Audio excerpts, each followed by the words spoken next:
चक्रधरपुर का राजेंद्र बाजार खाने पीने के सामान के लिए मशहूर था। वहाँ पर तरह तरह के खाने का सामान मिलता था और दूर दूर से लोग खाने आते थे। इसी में एक दीपक पानी पूरी नाम का ठेला था। उसकी पानी पूरी पूरे शहर में मशहूर थी। अरे भैया एक पानी पूरी लगा दो। जी भैया, अब ही लगाते हैं। एक बार दीपक की पानी पूरी खाओगे कभी भूल नहीं पाओगे और बार बार यहाँ ही आओगे। ये दीपक का वादा है आपसे। दीपक के ही बगल में सुरेश के फल की दुकान थी। दीपक और सुरेश अच्छे दोस्त थे। उन दोनों की दुकान के सामने विनोद के फायर पान की दुकान थी। दीपक और सुरेश की अच्छी बनती थी, पर दोनों की ही विनोद से अच्छी नहीं बनती थी। सुरेश अपने फल की दुकान बंद कर रहा होता है। अरे दीपक चल भाई, 10 बज रहे हैं, दुकान बंद करने का समय हो गया भाई। हाँ, बस बंद ही करने वाला हूँ। क्या तुझे पता है कि विनोद की दुकान 2 दिन से क्यों नहीं खुली रही? अरे मुझे क्या शौक है कि मैं विनोद के बारे में पता करता रहूं? गया होगा कहीं शिमला मनाली घूमने, फेसबुक पर उसकी पोस्ट नहीं देखता।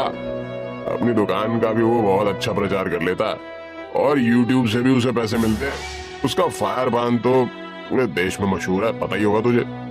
हाँ भाई, ये तो सही बात है। हम तो ऐसा कर भी नहीं सकते। हमारी तरह फल वाले तो देश में लाखों हैं। इसकी दुकान कुछ अलग है, इसीलिए मशहूर है। अरे चल छोड़ भाई, घर चलते हैं चल। सुरेश और दीपक साथ में घर के लिए निकल जाते हैं। अगला दिन होता है। सुरेश दीपक को फोन करता है। हाँ हेलो दीपक, अरे तुझे मेरी आवाज आ रही है? हाँ भाई बोल, मैं बोल रहा हूँ। क्या हुआ, तू इतना घबराया क्यों लग रहा है? अरे दीपक जल्दी से न्यूज़ खोल कर देख। अरे भाई हम बर्बाद हो चुके हैं। क्या बोल रहा है तू? अरे रुक, मैं देखता हूँ। दीपक न्यूज चैनल खोलता है। आज की ब्रेकिंग न्यूज, चक्रधरपुर के राजेंद्र मार्केट में हुआ बड़ा हादसा। लगी भयानक आग, 75 दुकानें जलकर हुई खाक, 12 की मौत और 25 घायल। फायर पान की दुकान में शॉर्ट सर्किट होने से हुआ हादसा। फायर पान की दुकान के मालिक विनोद की हुई घटना स्थल पर मृत्यु और आसपास की दुकानें भी बर्बाद हो गई। ये सुनते ही दीपक के पैरों के नीचे से जमीन खिसक जाती है। उसे कुछ भी समझ नहीं आता। 2 मिनट के लिए उसका दिमाग काम करना बंद कर देता है। वो सिर पकड़कर जमीन पर बैठ जाता है। तभी उसके दरवाजे पर दस्तक होती है। वो जाकर गेट खोलता है तो देखता है कि सुरेश खड़ा होता है। उसकी आंखें भी लाल होती है और वो गहरी चिंता में लगता है। अरे सुरेश, अरे ये क्या हो गया भाई? अरे हम तो बर्बाद हो गए। अरे विनोद के बारे में हम कल क्या क्या बोल रहे थे, एक आखिरी बार उससे मिल भी नहीं पाए। दीपक और सुरेश एक दूसरे को पकड़कर रोने लगते हैं। फिर कुछ देर बाद दोनों शांत होते हैं। अरे चल यार, अब रोने से कुछ नहीं होने वाला। चल कर दुकान की हालत देख कर आते हैं। हाँ चल, अब जो हो गया उसको बदला तो जा नहीं सकता। सुरेश और दीपक साथ में राजेंद्र मार्केट जाते हैं। वहाँ पर अपने साथी दुकानदार से भी मिलते हैं जिनकी दुकानें जल चुकी होती हैं। अरे अब हमें फिर से नए सिरे से दुकान शुरू करनी पड़ेगी। हम जिस हालत पर थे उस पर पहुँचने में हमें महीनों लग जाएंगे। अरे भगवान करे जिनके साथ ये अनहोनी हुई है उन्हें और उनके परिवार को वो शक्ति मिले। भगवान उन्हें शक्ति और बुद्धि प्रदान करे कि वो फिर से हिम्मत कर पाए। दीपक और सुरेश अपनी दुकान फिर से बनाने में लग जाते हैं। उनके सामने ही विनोद की दुकान जली पड़ी होती है। विनोद के परिवार वाले एक बार उनकी दुकान को देखने आते हैं और उसकी पत्नी बहुत रो रही होती है। ये सब देखकर दीपक और सुरेश को बहुत बुरा लगता है। यार, जब भी मेरी नजर विनोद की जली दुकान पर पड़ती है तो मुझे उसकी याद आ जाती है और बहुत दुख होता। उसकी फायर पान की दुकान कितनी फेमस थी। वो पहला था जिसने ये फायर पान शुरू किया था। हमें उसकी याद में कुछ करना चाहिए। अरे लेकिन हम उसके लिए क्या कर सकते हैं? दीपक और सुरेश की दुकान धीरे धीरे लाइन पर आने लगती है। दीपक और सुरेश रोज विनोद की दुकान देखते हैं और उन्हें बहुत दुख होता है। फिर एक दिन दीपक को एक आइडिया आता है। यार सुरेश मेरी बात सुन, मुझे एक आइडिया है। क्यों ना विनोद के फायर पान से इंस्पायर होकर फायर पानी पूरी बनाए। इसका क्रेडिट विनोद को ही देंगे। इससे लोग उसे याद भी रखेंगे और हो सकता है हम भी फेमस हो जाएं। हाँ यार, तेरा आइडिया तो बड़ा अच्छा है, बिल्कुल अलग है। मुझे लगता है तुझे ये करना चाहिए। इसके बाद दीपक और सुरेश मिलकर फायर पानी पूरी की दुकान शुरू करते हैं। उसमें एक बड़ा सा पोस्टर लगाते हैं जिसमें विनोद के बारे में लिखा होता है और उसे ट्रिब्यूट दिया होता है। उसमें लिखा होता है कि कैसे दीपक को विनोद की जगह से फायर पानी पूरी बनाने की प्रेरणा मिली। उसमें विनोद के बारे में भी लिखा होता है कि जैसे वो हमेशा कुछ नया करने की कोशिश करता था। वो लोग एक और बोर्ड भी बनाते हैं जिसमें लोग अपना रिव्यू लिख सकते हैं। देखते ही देखते युवाओं में ये फायर पानी पूरी बहुत फेमस हो जाती है। अरे देखा तूने, मैंने कहा था ना तेरा आइडिया जरूर सफल होगा। मुझे पहले ही पता था विनोद को भी कितना अच्छा लगता होगा कि उसके कितने सारे फ्रेंड थे। लोग उसके बारे में भी कितनी प्यारी प्यारी बातें हमारे रिव्यू बोर्ड पर लिख कर जाते हैं। अगर वो ये सब देख पाता तो कितना खुश होता। अरे हाँ यार, ये बात तो सच है। उसे तो सच में बहुत खुशी होती। मुझे लगता है हमें भी एक YouTube चैनल बनाना चाहिए जिससे हमारी भी पहुंच दूर दूर तक हो जाए। हाँ, इस बात में तो बिल्कुल देरी नहीं करनी चाहिए। इसके बाद सुरेश और दीपक फायर पानी पूरी के नाम से एक YouTube चैनल बनाते हैं। वो वहाँ पर फायर पानी पूरी की रेसिपी और उसे खाने का अंदाज शेयर करते हैं। उस पर बहुत व्यूज आते हैं और देखते ही देखते उसके सब्सक्राइबर्स बढ़ ही जाते हैं। इससे जो भी कमाई होती है वो दोनों आपस में बांट लेते हैं और फिर दोनों फेमस हो जाते हैं और उनकी फायर पानी पूरी पूरे देश में मशहूर हो जाती है और बहुत से अलग अलग जगह पर बिकने लगती है। मेघपुर नाम का एक गांव था जहां गांव का सबसे बड़ा मेला होता था। पूरे 10 दिनों का लोगों का व्यापार और बच्चों के खेलने का ये अच्छा समय था।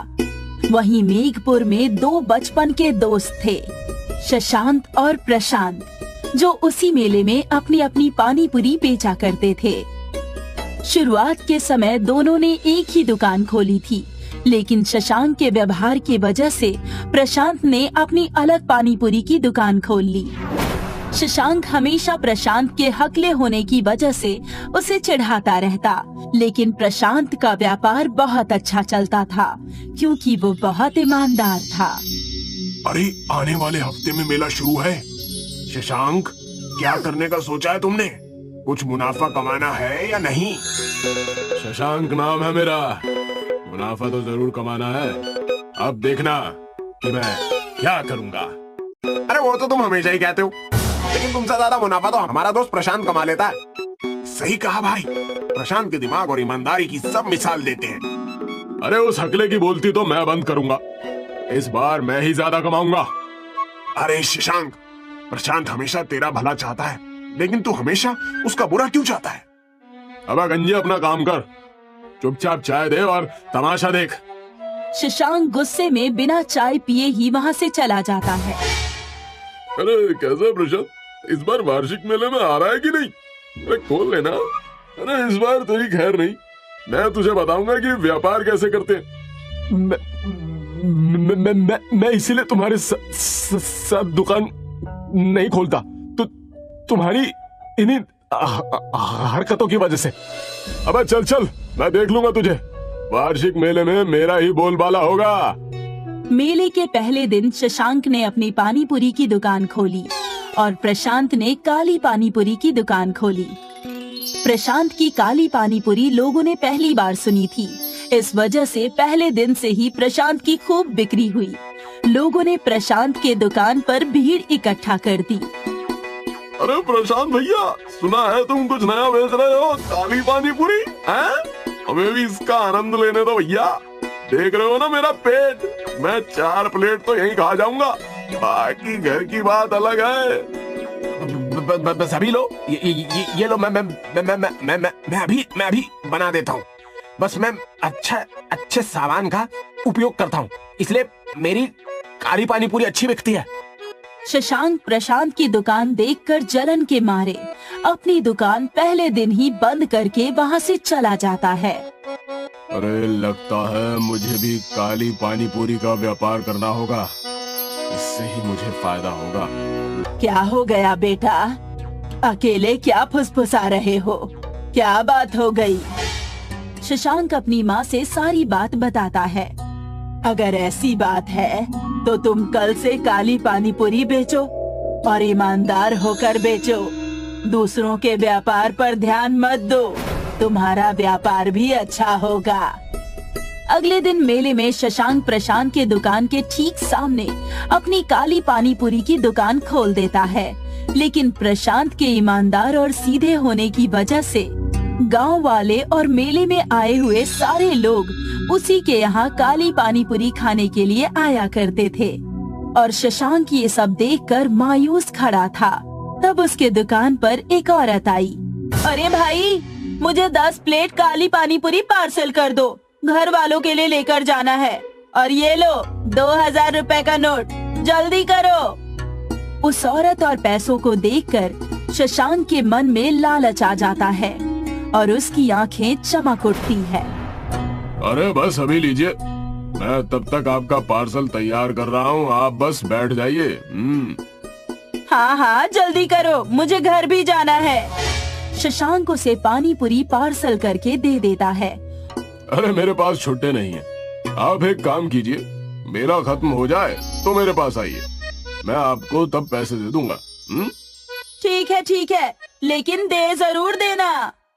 चलो अच्छा है, कम से कम शशांक की दुकान में ग्राहक आना तो शुरू हुए।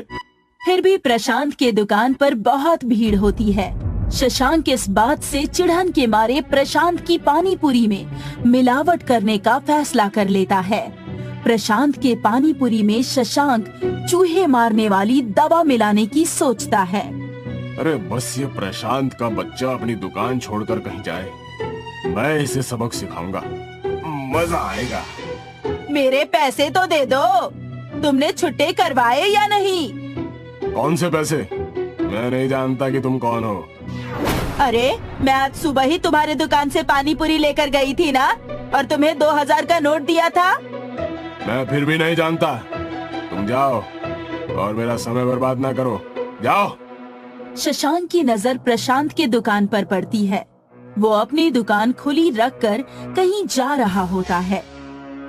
भाई साहब, मेरी दुकान का ध्यान रखिएगा, मैं वॉशरूम होकर आता हूँ। जी प्रशांत भाई, कोई दिक्कत नहीं है, मैं देख लूंगा, आप फ्रेश होकर आइए, बिल्कुल बिंदास जाइए।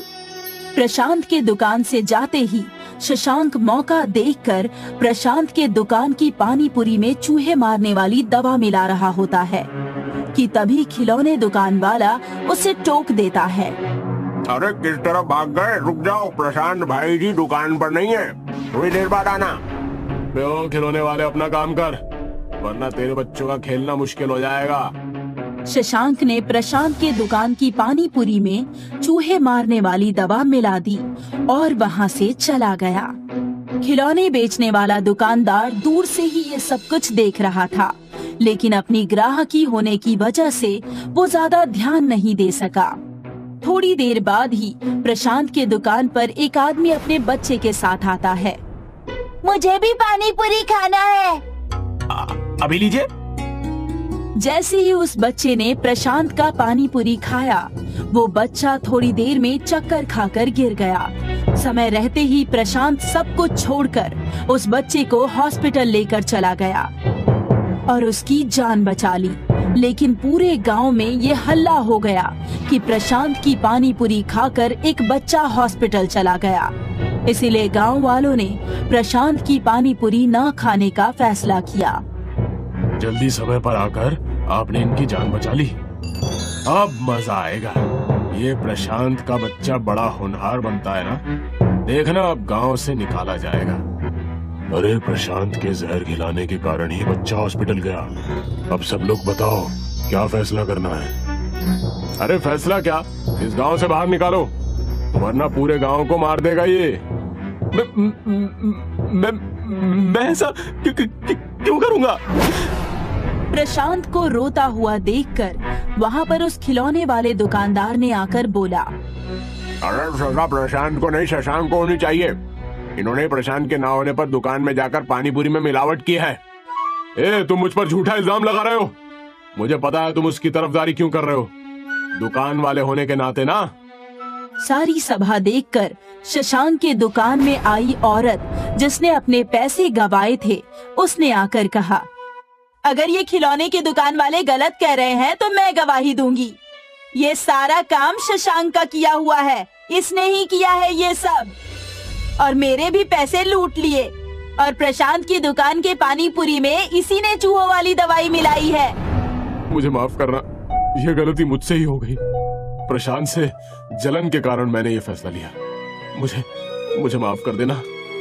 तो तय रहा, पूरे गांव ने फैसला लिया है कि तुम्हें गांव से निकाला जाए। मेला तो दूर, अगर तुम गांव की किसी बारात में भी दिख गए ना तो तुम पर कार्रवाई की जाएगी। इतना कहकर सरपंच ने शशांक को गांव से निकाल दिया और प्रशांत ने अपनी पानी पूरी की दुकान फिर से खोल दी और उसकी बहुत अच्छी बिक्री होने लगी। मैंने कहा था ना, हमारे गोलगप्पे का व्यापार इतना चलेगा कि आप देखते रह जाएंगे। हाँ सुमन, आज तुम्हारी बदौलत हम इस गरीबी से उभर पाए, नहीं तो जाने हमारा क्या ही होता। बात उस समय की है जब सोनू और सुमन नाम के एक दंपत्ति रामनगर के एक घर में रहा करते थे।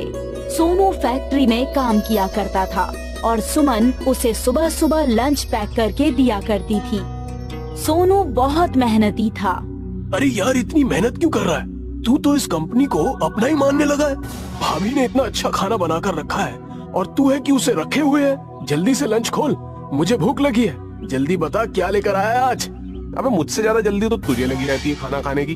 अभी तो लंच हुआ है, रुक तो जा। अरे भाई, लंच करना है तो जल्दी से कर ले और मेरे लिए जल्दी से टिफिन खोल दे। मुझे तो भाभी के हाथ का ही खाना खाना है। अरे अच्छा बाबा, अभी देता हूँ, रुक तो जा, हाथ मुंह तो धोआऊं। सोनू और आकाश हाथ मुंह धोकर खाना खाना शुरू कर देते हैं और आपस में मिल बांटकर खाना खाते हैं। उसके बाद दोनों काम पर लग जाते हैं। शाम को जब छुट्टी होती है तो आकाश सोनू से कहता है, अरे यार सोनू, आज का दिन कैसा रहा तेरा? अबे कुछ नहीं यार, हमेशा की तरह, कुछ खास थोड़ी ना था। अरे खास तो तुझे अब मैं बताता हूँ। क्या बात है, तू इतना परेशान सा क्यों लग रहा? अरे यार, जब लंच टाइम के बाद मैं बॉस के केबिन की तरफ गया तो मैंने सुना कि... अबे क्या सुन लिया तूने? जरूर बॉस कुछ बुराई कर रहा होगा तेरी, इसीलिए परेशान हो रहा है तू।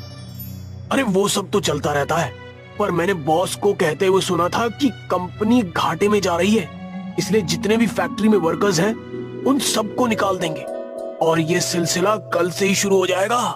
अबे क्या बात कर रहा है? अरे ऐसा हुआ तो हम सब कहाँ जाएंगे? ऐसा नहीं हो सकता यार, हमारी रोजी रोटी तो इसी फैक्ट्री से चलती है। इसके अलावा हमें कोई काम भी नहीं आता। जब से काम करना सीखा है तो इसी फैक्ट्री में काम किया है। हाँ यार, यही चिंता तो मुझे खाई जा रही है। अब करें तो क्या करें? आकाश और सोनू इसी चिंता में जा रहे थे। सोनू ने आकाश को अपने घर पर थोड़ी देर रुकने के लिए कहा। तभी वहाँ पर आकाश की बीवी पूजा भी आ गई। अरे पूजा, तुम यहाँ क्या कर रही हो? तुम आ सकते हो क्या? मैं नहीं आ सकती। सुमन भाभी ने बुलाया था, कह रही थी गोलगप्पे बना रही हूँ, खाने आ जाना। अच्छा हुआ कि तुम भी आ गए।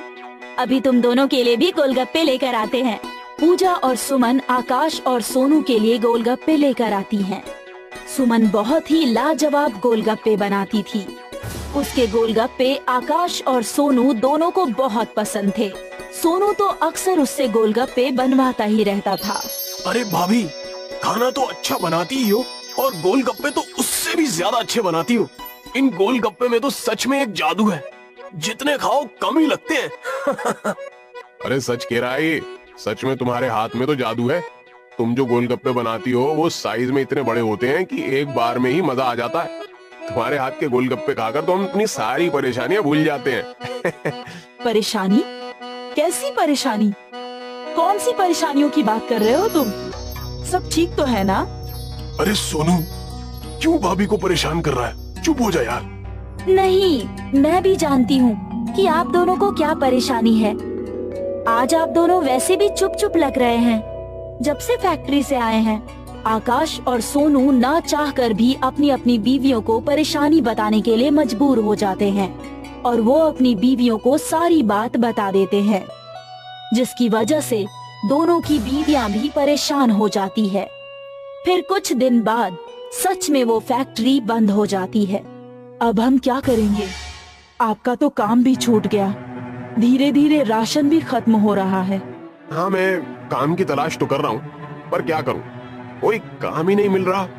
अगर कोई काम नहीं मिला तो घर कैसे चलेगा? सुमन, बहुत भूख लगी है, कुछ खाने को हो तो दे दो। कुछ भी नहीं है खाने को, बस 4 गोलगप्पे रखे हैं और थोड़ा सा पानी रखा है। चलो तो उन्हीं को ले आओ, 2 तुम खा लेना, 2 मैं खा लूंगा। अब कल की कल सोचेंगे। सोनू और सुमन दोनों बैठकर गोलगप्पे खाते हैं और कल के बारे में सोच रहे होते हैं। तभी सुमन खड़ी हो जाती है। क्या हुआ? तुम गोलगप्पे खाते खाते खड़ी क्यों हो गई? अगर आपको सही लगे तो मेरे मन में एक विचार आया है। कैसा विचार? आप लोगों को ऐसा लगता है ना कि मैं गोलगप्पे अच्छे बनाती हूँ, तो क्यों ना मैं गोलगप्पे बनाकर बाजार में बेचना शुरू कर दूं? वैसे विचार तो तेरा बहुत अच्छा है। गोलगप्पे तो ऐसे ही हैं कि हर कोई खाना पसंद करता है, पर उसके लिए पैसे कहाँ से आएंगे? आप फिक्र क्यों करते हो?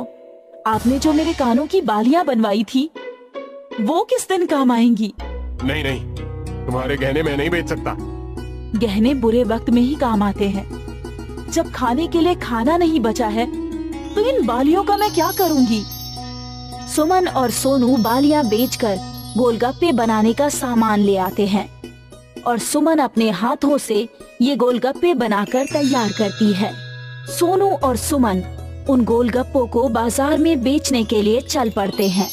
गोलगप्पे गोलगप्पे गोलगप्पे, तीखे मीठे गोलगप्पे, गोलगप्पे गोलगप्पे, तीखे मीठे गोलगप्पे, एक बार खाओगे बार बार आओगे, एक बार खाओगे बार बार आओगे, गोलगप्पे खाओ गोलगप्पे। बाजार में गोलगप्पे वालों की भीड़ होने की वजह से कोई भी उनके पास गोलगप्पे खाने नहीं आता, जिसकी वजह से 3 दिन तक उनके गोलगप्पे नहीं बिकते।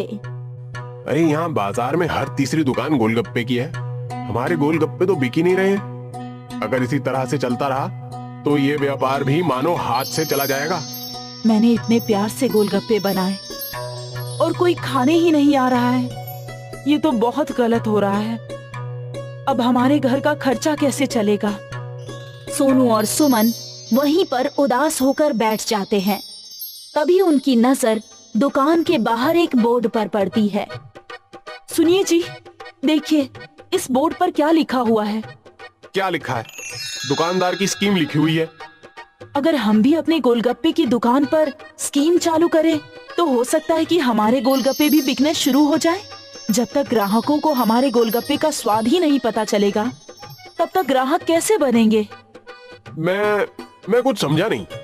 सुमन सोनू को सारी बात बताती है और सोनू कहीं से थोड़ा सा सामान और लाकर सुमन को देता है।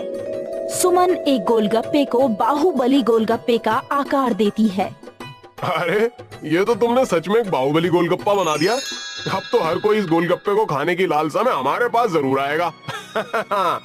इस बाहुबली गोलगप्पे के साथ मैंने एक शर्त भी रखी है कि जो इस बाहुबली गोलगप्पे को खाएगा उसको 100 रुपए इनाम दिया जाएगा। सोनू जोर जोर से अपनी इस स्कीम को बाजार में सब लोगों को सुनाता है, जिसकी वजह से उसके बाहुबली गोलगप्पे को देखने के लिए भीड़ इकट्ठा हो जाती है। हाँ भैया, तो सुनो, जो इस बाहुबली गोलगप्पे को खाएगा उसको 100 रुपए इनाम दिया जाएगा। इस प्रतियोगिता में जो जो भाग लेना चाहता है वो इस तरफ आ जाए। ये बाहुबली गोलगप्पा जो खाएगा वो बाहुबली कहलाएगा। हाँ। सोनू के इस तरह से कहने पर भीड़ लग जाती है और 2 प्रतियोगी आपस में गोलगप्पा खाने की होड़ लगाते हैं, पर वो हार जाते हैं। उनकी देखा देखी उस बाहुबली गोलगप्पे को खाने के लिए और लोगों की भीड़ लग जाती है। अरे भैया, तुम्हारे यहाँ के गोलगप्पे बहुत ही स्वादिष्ट हैं। हालांकि हम ये प्रतियोगिता में जीता नहीं, पर फिर भी बहुत मजा आया बाहुबली गोलगप्पा खाने में। अरे यार, सच में ये सिंपल से गोलगप्पे खा खा के हम तो बोर हो गए थे। अब ये बाहुबली गोलगप्पा बाजार में आया है इसको तो देखते ही मुंह में पानी आ रहा है। अरे भाई खाकर देखो, बाजार में सबसे अच्छा गोलगप्पा यही है। एक बार खाओगे तो दोबारा जरूर आओगे। क्या कह रहे भैया, सच में अच्छा है क्या ये बाहुबली गोलगप्पा? अरे अगर मेरी बात पर विश्वास नहीं हो रहा तो खाकर देखो, जीत गए तो 100 रुपए भी पाओगे। सभी भीड़ में बाहुबली गोलगप्पे के बारे में बात करते हैं और बाजार के सभी ग्राहक सुमन की दुकान पर गोलगप्पे खाने के लिए आ जाते हैं। उनकी दुकान अब बाहुबली गोलगप्पे के नाम से प्रसिद्ध होने लगी थी। उसी बाजार में एक नत्थू पहलवान नाम का आदमी रहता था, जो सभी के गोलगप्पे फ्री में खा जाता था। वो सुमन की दुकान पे भी गोलगप्पे खाने आ जाता है।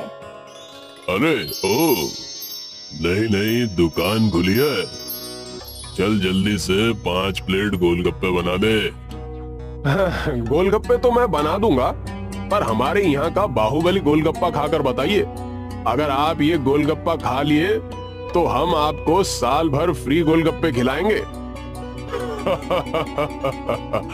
अरे बस इतनी सी बात है। ला एक काम कर, इस शर्त में एक चीज और जोड़ ले।